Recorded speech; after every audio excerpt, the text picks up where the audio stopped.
as far as our brains are concerned, laughter is like exercising, meditating, and having sex at the same time, but logistically easier. And more appropriate in the office. That's right. I'm Rufus Griscom, and this is The Next Big Idea. Today, why cultivating levity can make you healthy, wealthy, and more effective at work.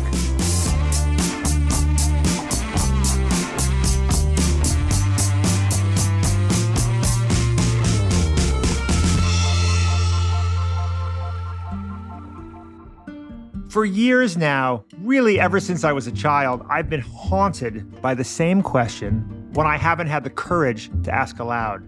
I've worried that if I got the wrong answer, the consequences could be disastrous. It would shatter my self-esteem like a Tootsie Pop under the heel of a shoe. So much of my self-esteem, the picture of myself I maintain as a father and a husband, as a colleague and a friend, one that I protect like a signed Elvis poster, is based upon a belief that might, in fact, turn out to be a sham. But a few nights ago, I decided I couldn't take it anymore. So I gathered my wife and kids around our kitchen table, hit record on a voice memo, and asked them to give it to me straight. So guys, here is my question for the family. Am I funny? Yeah, sure. Not exactly the ringing endorsement I was hoping for. So I turned my attention to my youngest son, Rye. Surely he must remember the time I danced like Madonna in her prime in the middle of the airport food court, freezing whenever he hit the pause button on my AirPods. I knew he'd have my back. So I asked him to rate my sense of humor on a scale of 1 to 5. 1. 1? 1? Good gracious. Okay. And here I thought Rye, our youngest, would admire my juvenile antics, but maybe that was my problem right there. Sure, Rye laughed at my pratfalls, but he's too young to appreciate the trained assassin precision of my more subtle witticisms. I needed the opinion of someone who appreciates my sophisticated repartee. And it just so happens I live with such a person, my almost perfect wife, Elisa. You are a 3. On a scale from 1 to 5, I'm a 3 in terms of funniness. Yeah, and how are you defining funny? Like, well, it could either be weird, funny weird, or it could be funny as in humorous. The question is, how are you defining Okay, funny? You're a 4.5 for weird. And you're a 3 for funny. There are only a few moments in life when a casual comment, tossed like a candy wrapper, can demolish your entire sense of self. Like when your high school basketball coach tells you he's never met someone so tall yet so uncoordinated. Or when your girlfriend mentions in passing that if your relationship has any chance of succeeding, you're going to have to shave the mustache. And then there's having your lovely wife and mother of your children confess matter-of-factly, in a conversation she knows is being recorded, that insofar as you are funny, it is unintentional at your expense. Listener, I need help. Lucky for me, and perhaps you, there's a brilliant new book out that's meant to treat this very ailment. It's called Humor Seriously. After years of research, the authors have concluded that using humor might be the single best way to accelerate your career, deepen your relationships with your friends, your family, and the world. And as it happens, you don't even have to be funny. Take Jennifer Aaker. She's one of the authors of Humor Seriously, and not only does she have the humorless title of General Atlantic Professor at Stanford Graduate School of Business, she was also once voted the least funny member of her family. I can relate. And then there's Naomi Bagdanas. Okay, she's actually pretty funny. She did sketch comedy and improv before joining Jennifer at Stanford, but she also spent years as a corporate consultant, sitting in boardrooms, acting all serious, hiding her funny under a high bun. Now, after years of studying humor and teaching a class about it at Stanford, they have concluded that the funny bone may be the most important bone in your body. And can I just say that if they can get a bunch of GRE acing, nose to the grindstone Stanford MBA students to see the value of a good laugh, then clearly they're onto something. And you know what the best part is? Anyone can do it, even the weird funny, because it turns out being funny isn't about cracking the best jokes.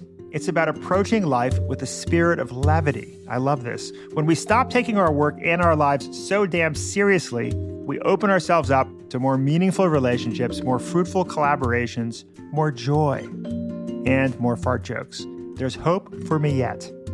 I think I could have gotten a teeny bit funnier since reading the book Humor Seriously. Do you think that's possible? Have you noticed I've been a little bit funnier last week? I wouldn't mind you infusing a little more levity into our marital disagreements. Yes, I agree. That's a great time for humor. For humor and more levity. Levity indeed. All right. Well, let's check back on how funny you think I am in a week.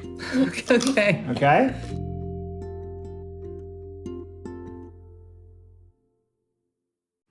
Is it time to sell your car? Are you ready to move on, trade in, or trade up? Well, no matter why you're selling or trading in, one thing is certain: the folks at CarMax are here to help. At CarMax, you can get an online offer for your car in 2 minutes or less. These are real offers, not estimates, and your offer is good for 7 days. That's a full week to think it over, shop it around, or accept your offer and leave with payment in hand. And CarMax will buy your car even if you don't buy theirs. So before you head to the dealer or post an ad, take 2 minutes and head to CarMax.com and get a real offer real fast. CarMax, the way it should be.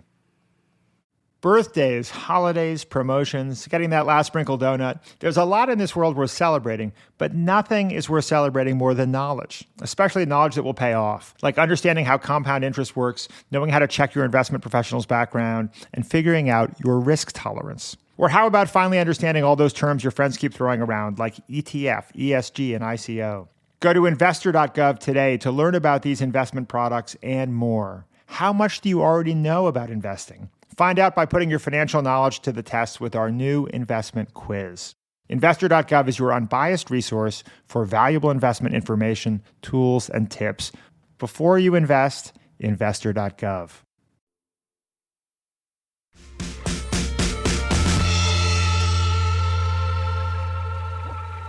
Ooh, big question. Caleb, should I be pushing record now on my voice recorder?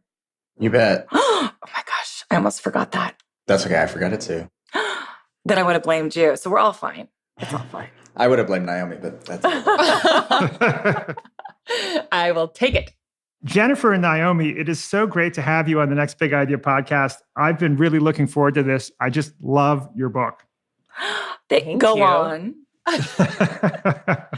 No, it really is. It's changed my week, and I have a hunch it's going to change my whole year and beyond. Wow. You know, sometimes you hear your book changed my life, but to hear that it changed your week is also pretty good. Was it a 5-day week, Rufus, or a 7-day week? You know, it felt like a 9-day week. There were kids involved in the background, but you know, it's only had a week so far to change my life. I mean, if I'd read it a year ago, I think it would have changed my year.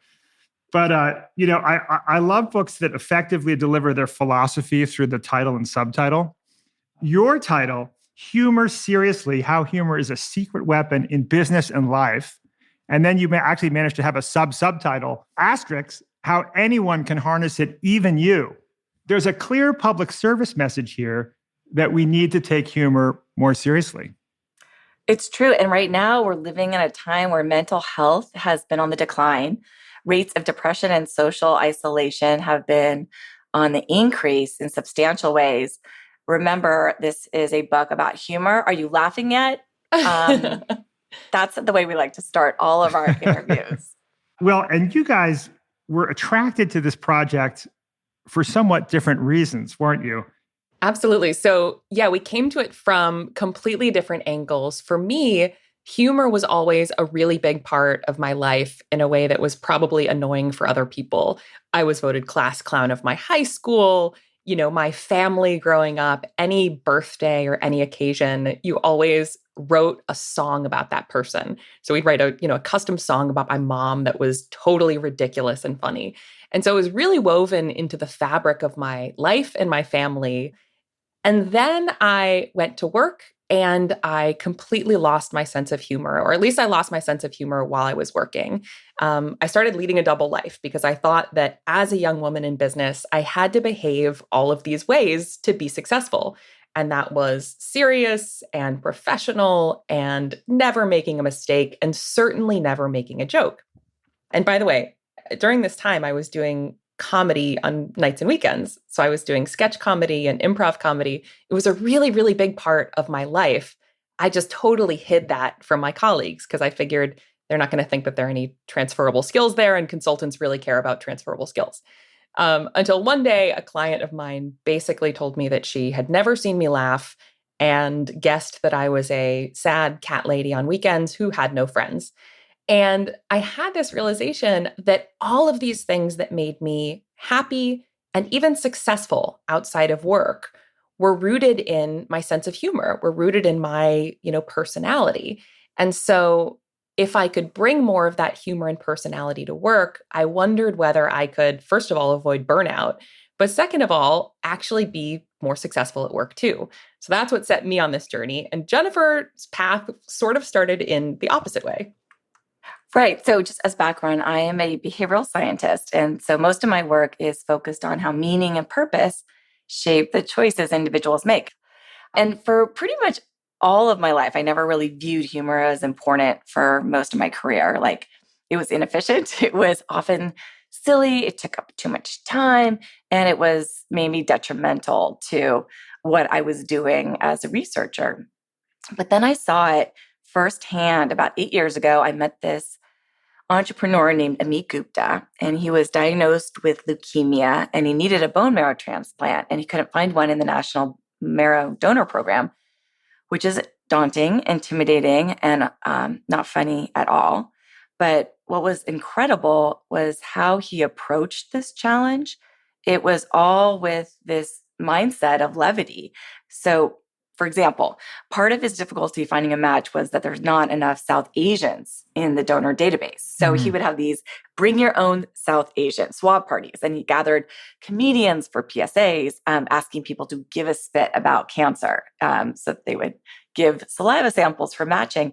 So what was incredible while I was watching him do this is that even though he was facing a deadly serious illness, he made the world around him magnetic. And in, sort of the 11, 12 weeks of working with him, along with his friends and his family and my students, he ended up finding a perfect match, saving his own life and the lives of others. And what I noticed was that none of the humor he and his friends used detracted from the seriousness of the task at hand, because that seriousness was self-evident. But humor helped build energy, and it drew others in. Like, my students became friends with his friends and family, like, immediately, and it mobilized them. And so I went from being, surprised at how he reacted to having leukemia to being shocked that we weren't all doing this. That is, the fact that really a sense of humor in this case could save someone's life is extraordinary. And another thing I find extraordinary, honestly, is that looking backwards, that you, Naomi, who had the side hustle as a stand-up comic, that it hadn't occurred to you until only a few years ago that this was so relevant to business. I mean, now, of course, it all seems so self-evident. Absolutely. And, if you think about it, in school, the class clown gets punished. When you're too junior in your career and you're using humor, it can come off as frivolous and not taking your job seriously enough. And so we really get conditioned out of our sense of humor. And this is also, it comes from a false perception that in order to accomplish serious things, you need to be serious all the time. And this is not at all true. We know that humor helps us build trust, that it builds psychological safety. We know in many ways it actually buffers the stressors that stand in the way of accomplishing serious things, that it makes teams more resilient, it makes individuals bounce back more quickly from setbacks. And so this misperception that we hold, if we really dig into it, we see that humor at work is not a weakness. It's a complete superpower. And it's also completely underleveraged. So the bar for humor at work is so incredibly low. Well, filling out your quiz, I asked my almost perfect wife, how funny am I on a scale of 1 to 5? She gave me a 3. Oh, no. I then asked my kids. One gave me a 5. Thank you, Gray. The younger one gave me a 1. So again, I'm averaging 3. It was kind of disheartening. So my mission is to get to a 4 out of 5 in the next hour, or at least a 3.5. But Jennifer, I gather your family also suffers from a failure to fully appreciate your sense of humor. You were voted the least funny in the family, I think. Yes. And that's one of the biggest reasons to write a book on humor, because You can beat them, Rufus. You can beat them in the competition that is the humor hierarchy within the family. And we're on your team. So here's what I'll say. You started at 3. You weren't unanimously voted the least funny person. So there's that. You're starting on a really good base.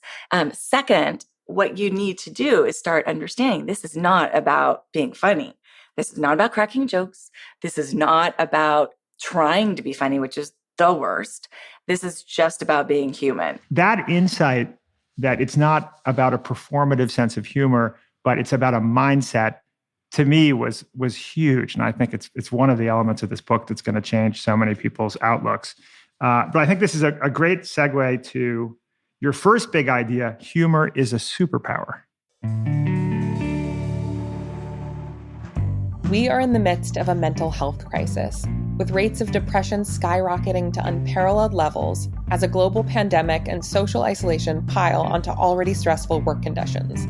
None of this is funny, and yet your company's greatest salve just might be humor. Seriously, humor has enormous benefits for mental well-being, for physical health, and even for your bottom line. Yet most leaders are massively underinvested in humor as an asset. Investing in my organization's sense of humor in this economy? Connor Demon-Yauman is not most leaders. Connor is a serial entrepreneur, and he recently joined a large nonprofit called Merit America as their co-CEO. His first all-hands Zoom call with his organization was scheduled amidst a challenging time for the world and a particularly divisive time in the US. In this context, Connor wanted to acknowledge the hardship of the moment while signaling care and reassurance. So during the call, he was sharing his screen, and when it was time for someone else to speak, he pretended to leave his screen share on, accidentally. As everyone held their breath watching him, he went to Google and he typed in, "things inspirational CEOs say during hard times." Everyone lost it. It was a beautiful moment of levity and signaling of vulnerability in a totally unexpected way. And it was intentional. It wasn't hard, and it had a very real upside for Connor. When people use humor at work, and it doesn't even need to be good humor, it just has to be not inappropriate humor, the bar here is very low, they're 23% more respected. They're also seen as more competent and more confident. Employees who rate their leaders as having a sense of humor, any sense of humor, reported to be 15% more satisfied and engaged in their jobs. And they rate their leaders as 27% more motivating and admired. Now, if you're not into being motivating or admired or having engaged employees, there is still a role for humor in your cold, cold heart, because it also translates to more negotiating power. Studies have shown that adding a simple, mildly funny line to the end of a sales pitch, like, "My final offer is X, and I'll throw in my pet frog," increases customers' willingness to pay by an average of 18%. Part of this is that shared laughter accelerates a feeling of closeness and trust. When pairs of strangers laugh together for 5 minutes before completing a self-disclosure exercise, their interactions are rated on average as 30% more intimate than the control condition. Even reminiscing about moments of shared laughter makes individuals report being 23% more satisfied in their relationships. All the while, research by Gallup shows that one of the greatest drivers of employee performance is having a close friend at work. So here's a tip. If you're trying to accomplish something important and concrete, don't write off humor as unimportant. Instead, ask yourself how you can use humor to better accomplish your goals, and consider throwing in your pet frog. So one of my takeaways from this is that I really need to get a pet frog. An 18% increase in customers' willingness to pay is enormous. Frogs are not that difficult to catch. But seriously, the data in your book is nothing short of extraordinary. I mean, I have to think when you were doing this research, you must have been thinking like, oh my gosh, this just keeps coming, right? I mean, I think most people know that humor is good, that it lightens moods, makes people happy. But, the fact that funny people are smarter, higher status, perceived to be better looking, right? Live longer. So what, among all these data points, were you astonished by how much evidence there was of the sort of the power, transformative power of humor, and what really kind of stands out to you? Yes, absolutely. I mean, it's exactly what you said. It's like humor is this magic pill for so many things, and it's free. And so whether you're talking about mental health, physical health, making more money, it's really quite remarkable how much humor and having a sense of humor can drive each of these things. It was shocking how large the effect sizes were and how broad the positive impact is. But part of this is people still not using it. And one of the things we find is just that people stop smiling and laughing, especially when they start to enter the workforce. Yeah. When you ask people, did you smile or laugh yesterday? People say yes when they're 16, 18, 20, 22. And then all of a sudden around 23, they start saying no, and they don't say yes again until they retire, which Brutal. is horrifying. Brutal. Yes. For me, I think the realization was I have been such a fool because this whole time outside of work, I was building up these comedy chops, right? I was doing improv, I was doing comedy, and I was bringing none of it to work. And so I still remember the first moment that I accidentally used humor at work. I was in my mid-20s and I was leading a workshop for a group of executives. And it was a really big deal for me. So I showed up, had my hair in a high bun. I was doing my best to act 10 years older than I was. So I'm standing at the front of the room. And during this session, I noticed the most senior person in the room, named Craig, was really disengaged and skeptical the whole time. Fingers laced behind his head, chair leaned back. And there was one point in the presentation, I was about halfway through, and I was in the middle of explaining how to tailor your communication to different personality styles. Craig cut me off, and he said sarcastically, "Naomi, can you cut to the part where you just teach me how to make my team do what I want them to do?" Wow. And so the room stiffened. And without thinking, I shot back playfully. "That's a great question, Craig. You're thinking of the workshop I run on mind control. That one is next week. So, come on back for that one." Yeah. Right. First of all, this is not a good joke. It's totally lame, which again illustrates how low the bar is. I think it's pretty good. Thank you. Okay, you have to understand the context, which is that Inception had just been released. So mind control jokes were pretty hot at this time.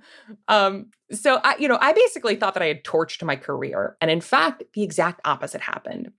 The room erupted in laughter and all eyes turned back to Craig, who for the first time all day was smiling. And so he took his hands out from behind his head. He smiled and he said word for word, "I respect you. You can continue." And I said, "All right, thank you. I was planning on it." And what I noticed was almost immediately the energy shifted. For the rest of the session, Craig was engaged. He was respectful. Everyone in the room relaxed. And so it was this moment for me of realizing this in practice, right? We dig into the research, we dig into the science, but to really experience that firsthand, that was the game-changing moment for me where I thought, oh my gosh, how do I get good at this? How do I really start incorporating this into my work life in a way that's more deliberate? Well, this brings me to this kind of broader philosophical question, which is, what exactly is humor? I mean, it's part of our lives. So we don't think about it. But if you were looking at it from the perspective of an alien, perhaps it would seem kind of odd what we do. And before you answer that question, I'd love to play you a Jerry Seinfeld clip that's actually from your book. On my block, a lot of people walk their dogs, and I always see them walking along with their little poop bags, which to me is just the lowest function of human life. If aliens are watching this through telescopes, they're going to think the dogs are the leaders. If you see two life forms, one of them's making a poop, the other one's carrying it for him, who would you assume is in charge? I love that. I love it. And I think it's also true of children, by the way. Like, who's wiping whose butt? Who's doing the cooking? Like these kids, they train us like circus elephants. They're totally in control. But yes, so what's happening there? It seems to be like there's maybe some kind of like laughing at the absurdity of our human predicament. Yeah, I mean, part of this is just about noticing what's true in the world and then calling that out. And in some cases, exaggerating it or creating contrast or a rule of three. And that's what actually is happening. That creates essentially laughter for others. So your question was, what is humor? And I think one of the things that Naomi and I found is that people often equate it with being funny, but it's not. It's basically being much more taking this mindset of levity and looking at the world in a way that has this lens of, how might we laugh together? And one thing that I want to highlight here that Jennifer's mentioning is this mindset. Jerry Seinfeld is navigating the world looking for incongruities or oddities or something that is worth smiling about. And a distinction that we make with our students and in the book is the difference between levity and humor. So we talk about how levity is a mindset. It's sort of an inherent state of receptiveness to and seeking of joy. So if you navigate the world with your shoulders slouched versus your shoulders back, it's going to change how you feel and how you act. It's also going to change how people act towards you.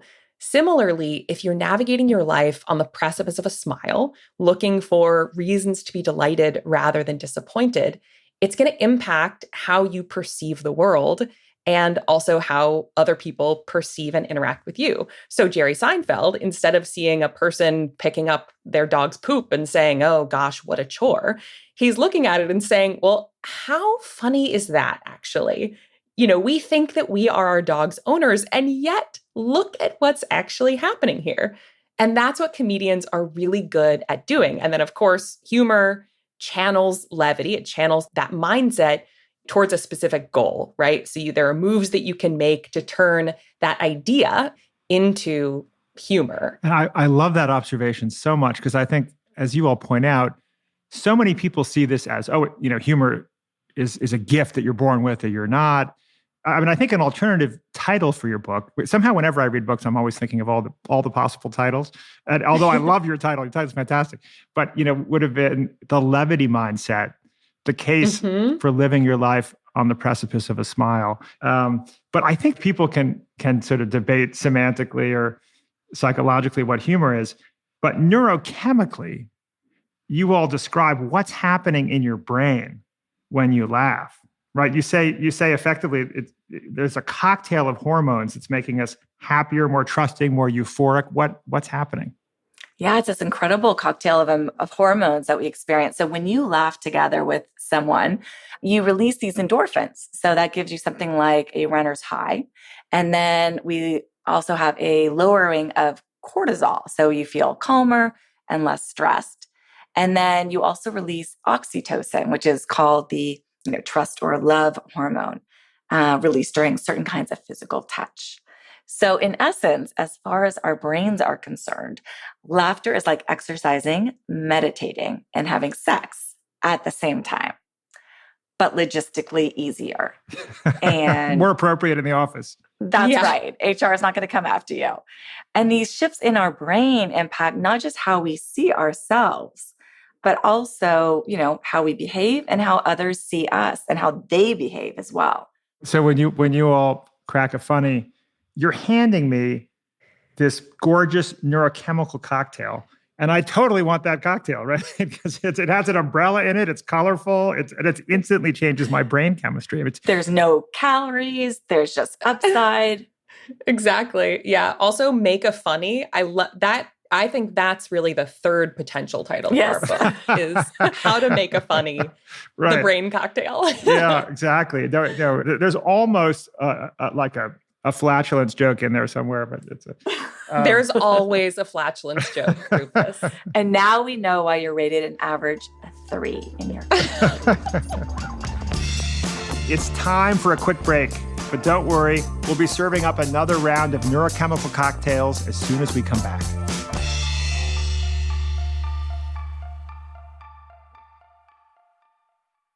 At the beginning of the pandemic, I told myself that I was going to use all my extra time at home as an opportunity to finally master the fine art of cooking. Well, here I am a year later, and my skills as a chef sadly have not improved one bit, but the food I'm eating at home has never been better. You may be wondering, how is that possible? And the answer is Green Chef. Green Chef is the first USDA-certified organic meal kit company. Enjoy clean ingredients you can trust, seasonally sourced for peak freshness. Ingredients come pre-measured, perfectly portioned, and mostly prepped, which means you can spend less time stressing and more time enjoying home-cooked meals. Pretty great, right? Because let's face it, dicing is no fun. But you know what else makes Green Chef great? They've got plans to fit every lifestyle. Whether you're keto, paleo, vegan, vegetarian, or just looking to eat healthier, there's a range of recipes to suit any diet or preference. Yum. I recently made an ancho lime sweet potato bowl with creamy chimichurri that was to die for. I also whipped up a vegan pesto mushroom flatbread that my notoriously picky children devoured. I could go on, but my mouth will start watering. Go to greenchef.com/90bigidea and use code 90bigidea to get $90 off, including free shipping. That's code 90bigidea at greenchef.com/90bigidea to get $90 off, including free shipping. Green Chef, the #1 meal kit for eating well. We've all had a moment that changes everything, that instantly splits our lives into a before and an after. But what exactly happens when we find ourselves on the brink of change? That's the question at the heart of a new podcast from Pushkin called A Slight Change of Plans. Dr. Meyer Shankar hosts intimate, revealing conversations with people who lived through extraordinary changes, like Tiffany Haddish, Hillary Clinton, Casey Musgraves, and little-known guests too, like a young cancer researcher in the throes of a stage 4 diagnosis. You'll come away thinking a bit differently about change in your own life. Listen to A Slight Change of Plans wherever you get your podcasts.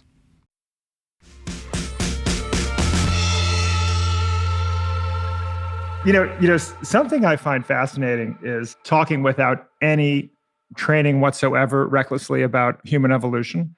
You know, one has to assume that collective laughter in a group setting is something that is a primal human dynamic that has existed for a very, very long time.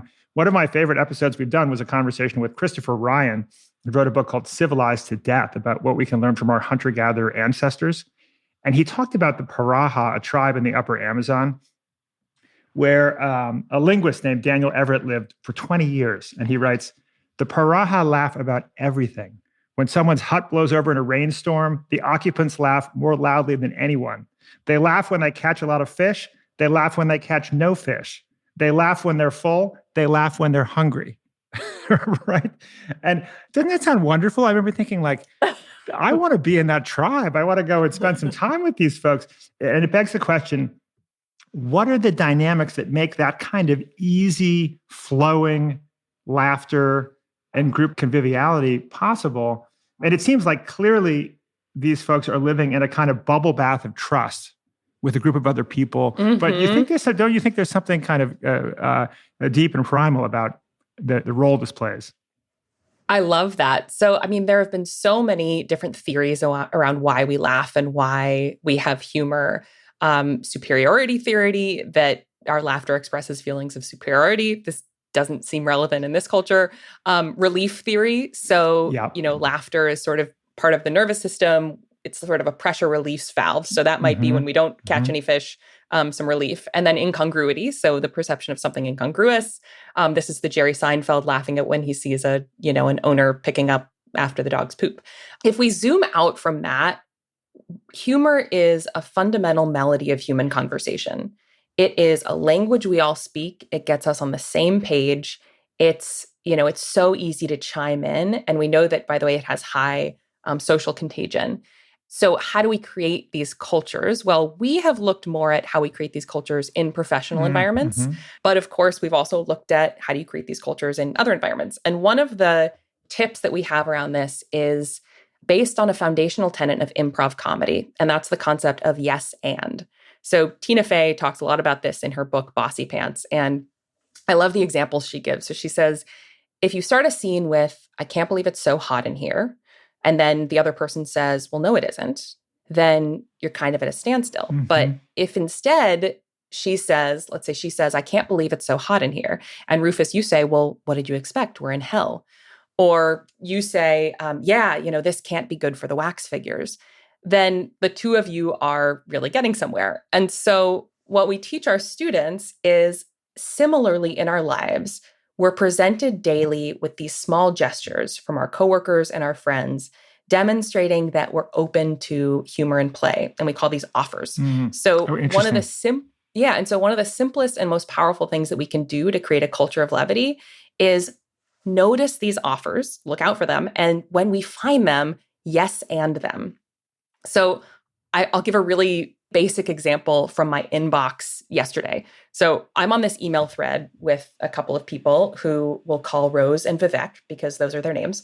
I couldn't come up with fake names, but maybe I should have. All right. So too late. So too Vivek late. and I, too late. Sorry, you're out in the open. So Vivek and I, we both led workshops for Rose, but in the invoicing, my team had made a mistake and they invoiced Vivek rather than Rose. This was obviously wrong. Vivek should for sure not be paying me. So Vivek tactfully replied, just to clarify, I think Rose should be paying for this and not me. It was kind of this awkward moment. Sure. And so I replied right away. I said, yeah, that's right. Sorry for the confusion. We'll send over a revised invoice. And then I added an offer just to see if Vivek would notice. I said, Vivek, I should still charge you for my grocery and utility bills this month though, right? So this is an offer, right? It's clearly a joke. I accidentally charged him a bunch of money that I shouldn't have. And I'm now saying, by the way, I should still charge you for my grocery and utility bills. Now, thinking back to that Tina Fey example, he could have replied, no, you shouldn't, right? And shut down that offer. Or he could have said, haha, yeah, you should, which is the equivalent of saying yes. But instead, he completely yes-anded it. So he replied, hey, Naomi, it's already taken care of. I paid you in Dogecoin. And so then it creates this total culture of levity between us, right? So these offers are tiny invitations for a teammate to bring out their own sense of humor. And the way that we respond to them is really important. When you have a culture where you are constantly replying to those offers with yes and, you get environments where joy comes more easily. And that's probably what was happening in that culture that you were mentioning as well. I love that. It's like it's a dance, isn't it? I was particularly surprised by the studies showing that in addition to everything else, humor can improve our ability to learn and remember things. That I did not see coming. Can you tell us about that? Yes. So when we laugh, we get a dopamine hit in our brains, and that helps us, first of all, it's like essentially a pleasure hit. And so we're more likely to funnel things to our short and long-term memory when that happens. So we know, for example, that when people laugh before taking a short-term memory challenge, that they will retain more than twice the amount of information than those who don't laugh ahead of time. There are also studies around students whose professors use humor in their teaching, and those students later retain more information. They do better on tests. That's amazing. I mean, a 50% increase in retention. I think back on all the boring classes I sat through, and it's clearly like a huge opportunity. To the extent that humor is a superpower, I think it's worth noting that the superpower can be used for good or for ill, right? I mean, it can be weaponized. And I think, and particularly among children, right? I mean, humor can sometimes be really cruel. And having been a teenage boy, I'm a fully recovered at this point teenage boy, I remember the cruelty of humor every bit as much as I remember the joy of it. Yeah, well, first of all, once you tease someone and there is a cruelty to it, it can not only be scarring, to that individual, but to you too. We always ask our students, to what degree do they remember, the time they stopped being funny? And more often than not, it was when they used humor and it hurt someone's feelings. And they basically stopped using humor ever since then. So it's incredibly important to think about, how do you, not just, help people, including your kids, understand what is having a sense of humor versus being funny. And then B, what are some of the risks associated with it, so that hopefully they have a greater awareness of where they might offend or alienate or hurt someone's feelings. And one of the best ways we found that help, kids and people, because, kids are people too, is just to better understand their humor styles and what are the risks associated with each of these styles. Oh, yes. Could you share with us the different humor styles? Yeah, so there's these 4 humor styles. Naomi and I, over the course of about 7 or so years, have run countless studies just asking people, what makes them laugh and what did they believe is funny, et cetera. And we found that there's these 4 humor styles. The first is stand-up. So stand-ups tend to be bold and irreverent. They are not afraid to ruffle a few feathers to get a laugh. Oftentimes when they tease you, it's because they like you. But you can imagine there's significant risk with that stand-up humor style. Then there's the sweetheart, and they're earnest and understated, and they use humor that lightens the mood. So you might think of Wanda Sykes and Amy Schumer as a classic stand-up, but more like James Corden or Bowen Yang or Jimmy Kimmel as a classic sweetheart. Mm-hmm. Then you have the sniper, and they are edgy and sarcastic, and they're masters of the unexpected dig. So there's, Michelle Wolf or Bill Burr, even Joan Rivers or Don Rickles would be classic snipers. And then you have magnets, and they're expressive and charismatic and easy to make laugh, very generous with their laughter. So think Jimmy Fallon, Ellen DeGeneres, maybe Conan O'Brien. And so what we find is that all 4 of these different styles, which you can get data to tell you which one you are, and would be super curious to see if you took the quiz, Rufus. I did. At I did. Of course I did. Okay, so before we go into the risks and how you might alienate or hurt others' feelings with some of these styles, can you share with us what you are? Yes, I'm an aspiring magnet. Oh, all right. I tested on the quiz. I tested the highest as a magnet. I would say I'm a magnet that's getting a 3 out of 5. Magnetism. So, yeah. That's amazing. Well, I would say we've heard from each of the styles that they think their type is the best. So snipers think that their type is sort of the hardest to access, and they don't give away their laughs generously, and they're the best. And then we hear magnets that are like, oh, well, I'm a magnet, but obviously that's the one that everyone wants to be. Well, but I love your observation that actually most of us can cycle through these different modalities. And I've in the kind of confession department, I recognize in myself that I had in certain moments in my life, maybe in my 20s or maybe even more recently than that, if I admitted it, that when you had some friends who were, just wildly successful, or you had a little bit of resentment for some reason, I found myself engaging in slightly snipery humor that I later self-diagnosed as having been a sort of an ego trimming maneuver. Like, I think this person needs to be brought down a notch or 2. Yeah, and it has a lot to do with status too, right? Because the sniper humor that Naomi was talking about with the Craig story was so, well done, partly because she did have lower levels of status in that context. I like how you point out higher levels of stature. I'm a freakishly tall 6'3". What I've used to bring myself down a couple notches is bad posture. But I think humor might be the better, the healthier approach here. Yeah, I think humor long term might be better for you. And there are a couple other quick things here that you bring up, Rufus. One is around self-awareness. The first principle of humor is at the heart of humor is truth. And so what we do with our students is we have them strip away the humor from whatever joke they've made. And we say, what is true for you? What's really true for you here? And is that truth something that you actually want to put forth in this moment? So in your example of actually being a little bit self-conscious and taking your friend down a notch, to basically it was about you and something that was true for you in that moment. If you do that exercise, it's actually a self-awareness exercise too, of what's going on for me. What am I trying to surface through this truth? And then the other thing is you bring up a great point, which is that we not only can shift our style, but we should in different contexts. So, Jennifer referenced that moment of me with Craig, and that was definitely sniper style humor. I was a relatively low status person in the room, and I was using humor and doing what comedians call punching up.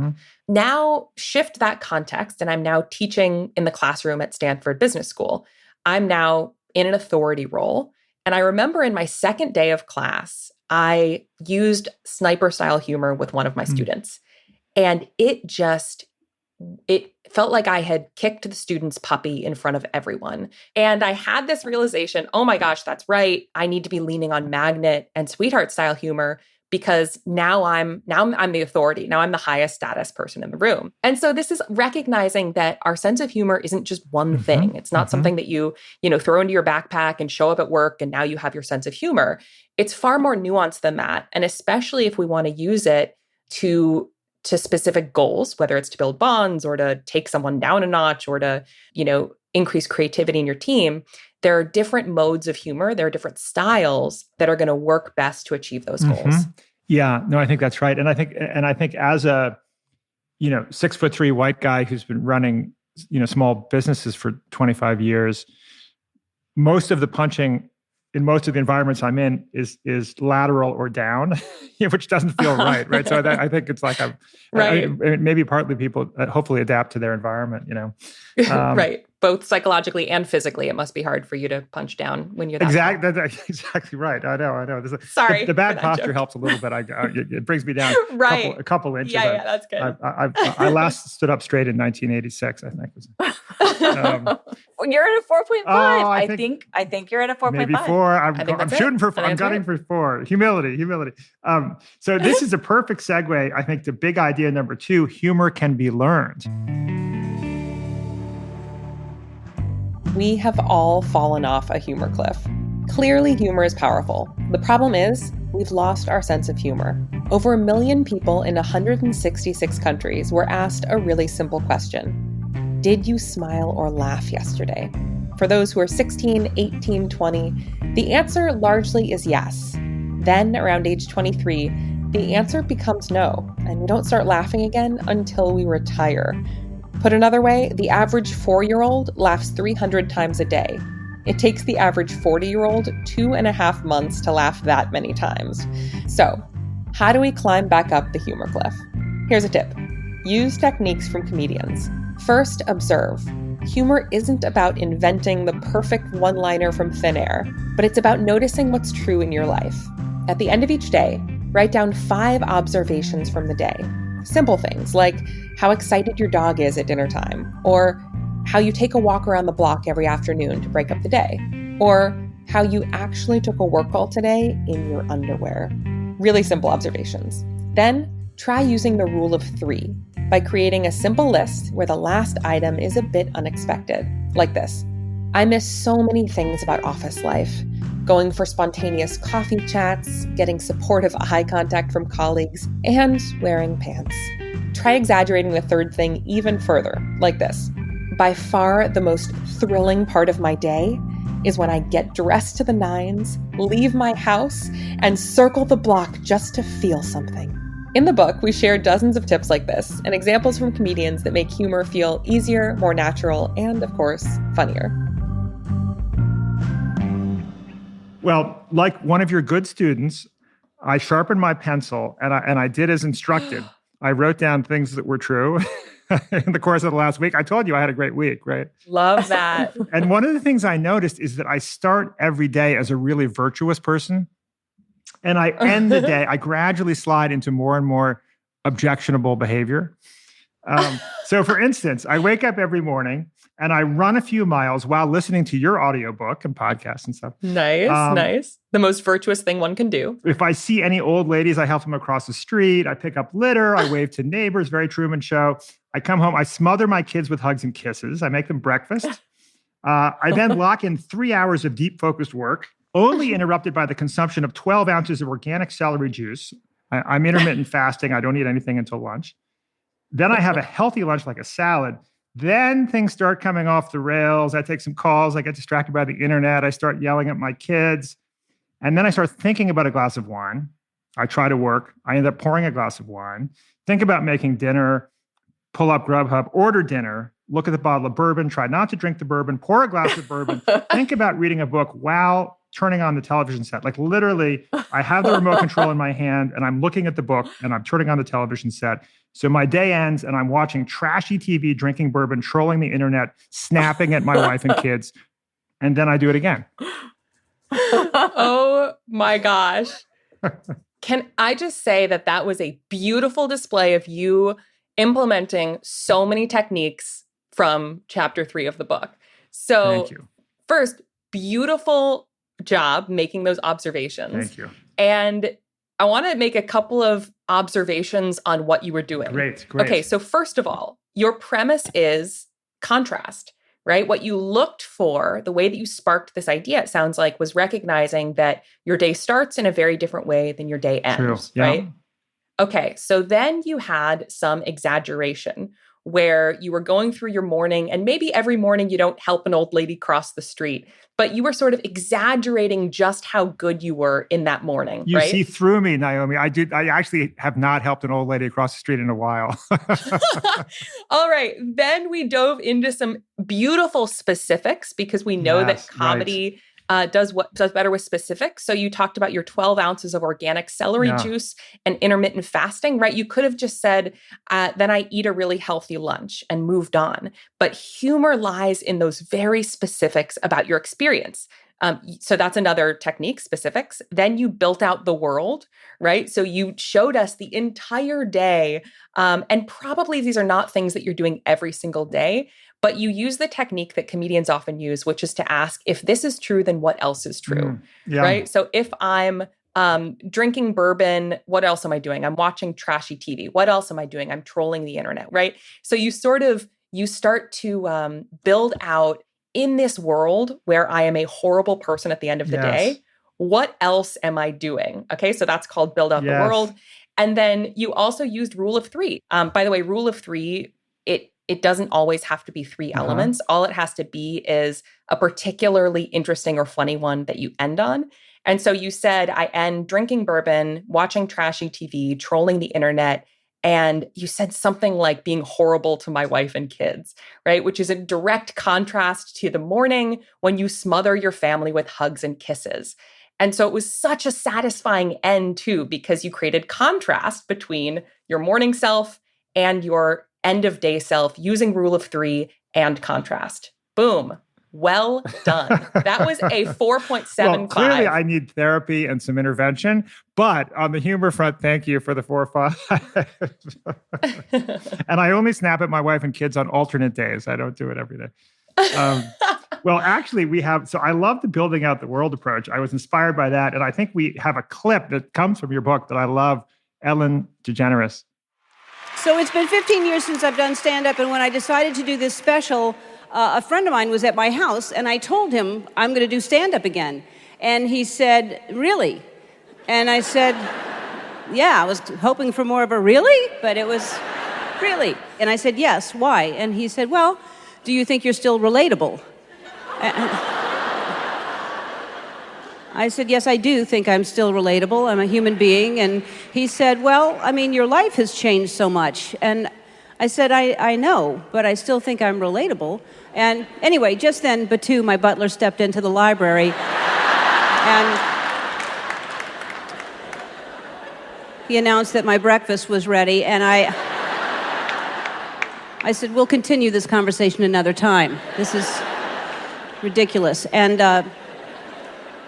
so I'm sitting in the solarium eating my breakfast, and I was on my 3rd or 4th bite of cubed pineapple that Batu was feeding me. And I said, Batu, I'm not hungry. I've lost my appetite. My friend has really upset me by what he said. And he said, well, then I shall draw you a bath, ma'am. And I said, you don't have to announce it all the time. Just draw the bath. So I'm sitting in the tub, and I'm looking out the window at the rose garden, and Tatiana was tending to the roses, and I knocked, ma'am. And anyway, I get out of the tub, and Batu had forgotten to put the towel next to the tub again. And so I had to do that bath mat scoot all the way across the bathroom to get to the towel. And it's you can imagine how big the bathroom is. It's like doing the bath mat scoot.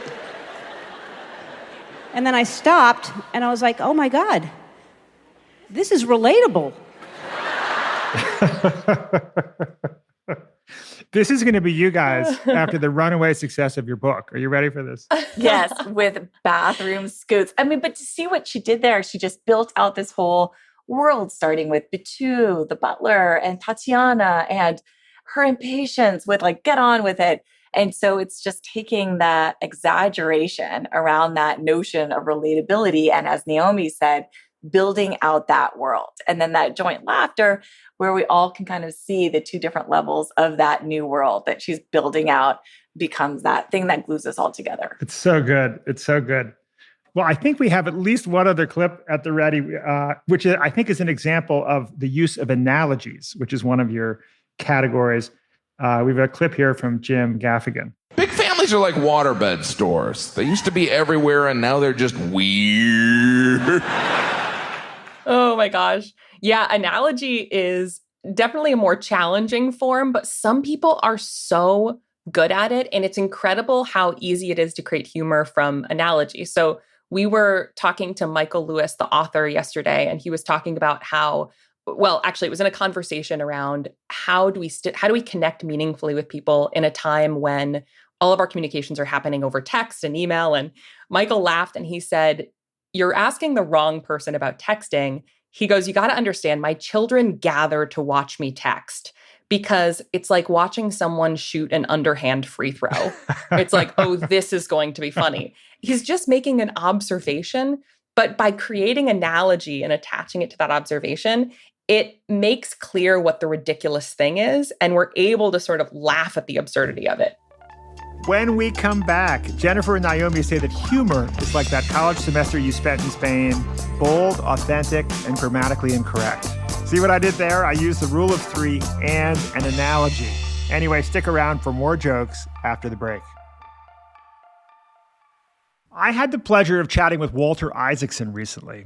Walter, if you don't know, is a legendary author who wrote a brilliant biography of Steve Jobs. And Walter told me a great story about Steve. He once asked him what his best product was, thinking he'd say the original Macintosh or maybe the iPhone. But instead, Steve said his greatest achievement was creating a team that could continually come up with those products. The moral of the story is this: hiring is important, but it's also hard. Luckily, there's Indeed. Indeed is the job site that makes hiring as easy as 1, 2, 3. Post, screen, and interview, all on Indeed.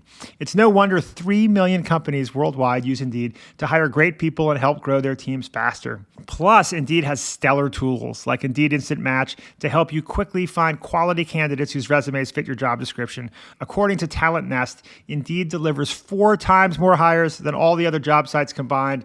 If you're hiring, you need Indeed. Get started right now with a free $75 sponsored job credit to upgrade your job post at Indeed.com/big idea. Get a $75 credit at Indeed.com/big idea. Indeed.com/big idea. Offer valid through June 30th. Terms and conditions apply. I happen to think that reading ads for this show provides an excellent platform for me to showcase my sense of humor, such as it is. When I think of the time I described pushing my suitcase through an airport terminal using only my pinky finger, it was gliding like a hot knife through butter, I still chuckle a little. But maybe my humor style isn't your cup of tea. Maybe you'd rather I did less joking about our sponsors and more interviewing of our guests. Well, if that's the case, then I have got the perfect solution for you.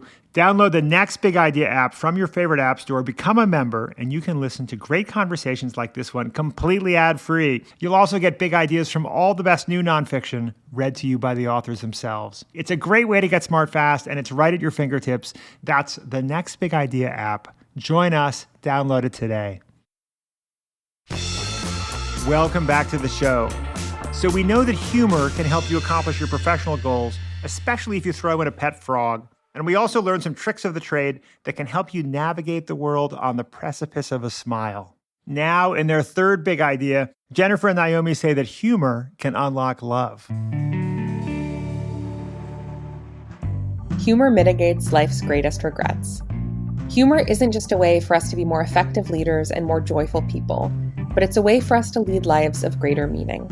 Research studies conducted by hospice workers have revealed surprising consistency about what people wish for in their final days of life, the regrets that they have when they look back on how they've spent their time. From this work, 5 themes emerged: boldness, authenticity, presence, joy, and love. Now, here's the big secret. Humor mitigates all 5 of these regrets. Boldness. I wish I had been less fearful of change and lived more boldly. Humor moves us through negative emotions more quickly. It diffuses tension, thereby allowing us to take bigger and bolder risks. Authenticity. I wish I had had the courage to live a life true to myself, not the life that others expected. Humor empowers us to share parts of ourselves that are unconventional and authentic. When we're finding joy, we care less about what people think and we do more of what we believe. Presence. I wish I had appreciated the moment more and simply savored my time. Humor requires you to be fully present, to listen hard and search for observations in each moment. We are wired to anchor too much on our past or our future. Humor reminds us, viscerally, that each day as it unfolds is our life. Joy. I wish I hadn't taken myself so seriously, that I had let myself be more joyful. When you navigate your life on the precipice of a smile, you'll be surprised how many things push you over the edge, how many places joy can be found or created. And lastly, love. I wish I had the chance to say I love you one more time. There are few acts as easy and generous as sharing a laugh with someone. When laughter cuts through tension and divisiveness to forge connection, humor enables love. Where there's humor, love isn't far behind. A final tip: create small moments of joy each day. And if you're having trouble finding joy in your own life right now, look to create a small spark of joy for someone else. If you do, you'll not just have more laughter in your life, but more boldness, authenticity, presence, and love. And you'll give other people the courage to do the same. The leaders who do these things will create healthier, more productive, and joyful places to work. And the individuals who do will cultivate more meaning in their lives, so their lives will be lived with fewer regrets. You say humor isn't just a way for us to be more effective leaders and more joyful people, but it's a way for us to lead lives of greater meaning. Before we get to the greater meaning point, though, let's talk about the being effective part for a second. Among the astonishing statistics in your book, you say 58% of employees trust a complete stranger more than their own boss. 58%. Not you. I am sure that you are exceptional. But in general, that is true. Yeah, one hopes to be in the 42%. No question about it. Right. You point out that one of the reasons this lack of trust exists is that what we expect of our leaders has evolved. Yeah, I mean, it used to be that leaders needed to be revered, and now they really need to be understood. Authenticity is an overused word, but this idea of what do you really believe in? What's really important to you? What values do you really hold? How aligned are your actions and your words? And do I trust you? 45% of employees in one large scale study cited that lack of trust in leadership is the single biggest issue impacting their performance at work. And yet there's a wealth of research that links high trust organizations to innovation and performance. And so what we find is that when these new types of leaders, these leaders that don't take themselves so seriously, that do prioritize not just meaning and purpose, but really humor, they are able to make a dent in this data. And so humor has these enormous benefits for cultivating trust. In fact, there's a 2019 survey that asked employees what characteristics do inspire trust in a leader. And the top responses were things like, knowing the obstacles the leader overcame to be successful, which makes them more, authentic and relatable, and speaks like a regular person. So it's just this idea of being more human. I think employees now yearn for these leaders who are less mysteriously brilliant and more authentically relatable. Well, I for one, feel some nostalgia for the days when leaders were revered and mysterious. But no. Why is no one revering me what anymore? happened to the reverence? The reverence was great. I mean, I like how you take on directly the issue of inappropriate humor. And this is obviously important to be aware of. The first real company I co-founded in the late 1990s was called Nerve.com. It was, in theory, a smart online magazine about sex and culture. Did you ever run into Nerve.com back in the day? Yes. Okay. Definitely. Avid Nerve.comers. Oh, great. Those were the days. Well, it was, I like to joke that Nerve was just smart enough to limit the audience size, but just sexy enough to scare away the advertisers. We just found the sweet spot. So our lead designer and tech guy, wonderful guy named Joey Cavella, named the server that we shared MIAS. So people were constantly saying, yeah, you can find that in the ready to publish folder in my ass. And so there was a lot of lightness. Would this be inappropriate? No, I think it's highly appropriate to be referencing your ass at work. I mean, I don't know. It's so dependent on the context. And it's also dependent on the intent, right? So if we're analyzing any joke like that, where does it come from? Is it working to bring people together versus tear them apart? So all of those things are questions that you have to answer before you get into, okay, was this appropriate or not? Yeah, right. And by the way, this is a common thing, especially that we see in tech companies doing, that signals, hey, we're here to do serious work, but we're not here to take ourselves too seriously. So I remember at one point going to, I can't remember if it was Facebook or Google, honestly, but seeing conference room names with titles like Toxicated, so that you could say like, hey, we're going to meet Intoxicated this afternoon. And so it's a way of just having these little cues that we're not going to take ourselves too seriously here. Right. It's almost like speed bumps, that stop people, that just inject levity. I love it. Well, I've learned a lot of my kind of office decorum from the television show The Office. I'm sure you've heard that. Perfect. Attention, everyone. Hello.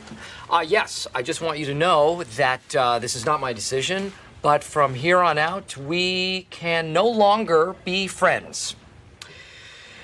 And when we talk about things here, we must only discuss work-associated things. And you can consider this my retirement from comedy.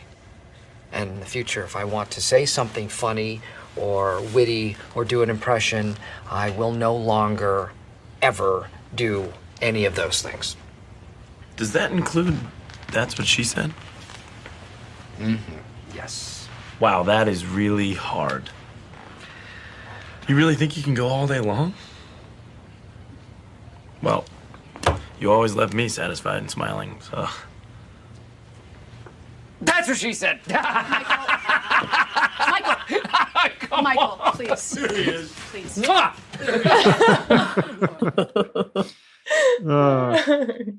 Okay, one thing that's really interesting here, even though it's obviously such a heightened version of reality, right? You're probably not going to have a boss who acts that way.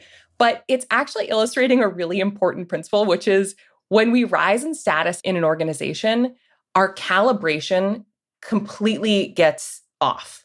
And there are research studies to support this, that if you have two people tell the same objectively lame joke, I think the joke that these researchers used was, two muffins are baking in an oven. One of them turns to the other and goes, "It's hot in here." And the first muffin goes, "Oh my gosh, a talking muffin." So this is clearly a really lame joke, right? Well, researchers have two conditions where they have an individual telling this joke. In one condition, they make participants believe that that person is of lower status than others in the room. And then in the other condition, they make individuals believe that that person is of higher status. In this case, they're the job interviewer. And so what they found is in the low status condition, where a low status person tells this joke, crickets, you get no laughter. And in the high status condition, everyone laughs. And so it's actually a problem for bosses, for senior people, that you have to get really good at recognizing what is someone's genuine laugh and what's their fake laugh. This was actually Seth Meyers. So Seth Meyers was a guest in the class. And when he was about to leave, we said, okay, before you go, what's the single most important piece of advice that you have for our students? And he paused, he thought for a second, and he said, get really good at recognizing your own genuine laughter versus your fake laughter. Interesting. Because we all do it. We're all in situations where we want to impress someone or, and we laugh just because we think it's the socially appropriate thing to do. If you get really good at recognizing that in yourself, you'll also be better at recognizing it in other people, and therefore continuing to get feedback on how your humor is landing and if you might be crossing a line too. Interesting. That's such a good point. You have to also surround yourself with people who give it to you straight. I'm very confident that I don't get charitable laughter. Given my 3 out of 5 status, it's just the absence of laughter. Agree. Shows me shows me that they're telling the truth. Well, you write in the last chapter of the book, once the workday is over, a workday you've infused with levity and humor, you go home to your full and beautiful and complicated life. What then? And the answer, it seems, ideally we imbue our days and nights with humor and levity, both in the office. I mean, part of the mission here is to bring it into the office, but we also all need more of it at home too. That's right. I mean, you talked about your kids and your nearly perfect wife, who I'm sure is actually perfect. Very nearly perfect. Very nearly. That's right. But when you're generous with your laughter, especially with your kids, it brings about a sense of confidence that they are funny, that you see them, that you think they're funny, even if they're not, even if it's fart jokes. And what we find, at least anecdotally, is that when you bring humor to your life, especially among your family, that becomes, a way of not just gluing the family together, but actually creating sticky memories. We had this study that we love, where when couples are asked to reminisce about shared moments of laughter versus just happy moments, they report to be 23% happier in their relationship. We spend all of this time in our life with counseling, and yet what we're showing is that the stories that you tell each other, or even the stories that you remember, have a remarkable impact on the social connection that you feel with important members of your family and your friends, and more generally. And so to really look for those sparks of levity in these nooks and crannies of your everyday experience, and look for invitations from your spouse and coworker and everyone around you, your kids. I love how you speak about the generosity of laughter, and how just being kind of available in this state of levity for shared humor and shared laughter is an act of generosity, I think, is wonderful. Another thing that comes to mind is the way that I've often thought that, much like day traders make money when the stock market's going down and when it's going up, if they're doing it well, artists can find joy and beauty in both the pain of life and the beauty of upsides of life. So it's this ability to take the pain and the challenges and the frustrations and convert them into shared joy, right? What could be better? Yes. So, the book that we wanted to write was really one around hopefully transforming business, that humor is a superpower, one that's completely underleveraged and underappreciated in work. But through the actual experience of writing the book, we started to really understand the power of humor, not just as a secret weapon in life, but really to create meaning in life. And a lot of this work was kind of jump-started by my mom, actually, who has been a volunteer in hospice for the last 45 years. So we, as a family, I'm the oldest of 3 girls, would, hear stories of what people regret in their last days of life, because that was her job, is to listen and to think about how to make those last days meaningful. And I remember noticing and sharing with Naomi that one of the regrets that people mention is people say, I wish I had the chance to say I love you one more time. And in this afterword that Michael Lewis wrote with us, he has this wonderful quote, which is, when humor exists, love is not far behind. And so we find that there's few acts as easy and generous as, sharing laughter with someone. And when you share laughter with someone, you make them feel valued. It's like a small version of sharing love. I love that. That's so beautiful. I've often thought that the reason to take photographs is to just look with greater appreciation. And the reason to write is to observe with greater attention. And this kind of levity mindset, as you say, it just makes you more consciously aware of all these opportunities for beautiful connection between humans. Navigate life on the precipice of a smile. What a beautiful message. And I want to thank you guys, because this has dramatically changed my week. As I said, I want to tell you that my wife just yesterday, at the end of the week, upgraded my humor score to a 3.5. So, What? Yeah. And we're giving you a 4.75. So the average that. Well, thank you guys so much for taking time out of your teaching and writing and stand-up side hustles to make time for us today. Thank you so much for having us. I so enjoyed this conversation. So thank you. So did we. Oh, we loved it. Thank you so much, Rufus. And I think that was what's it called? A three-part at the end there. Teaching, writing, and Rule of three. Rule of three. Look at that. Look at that.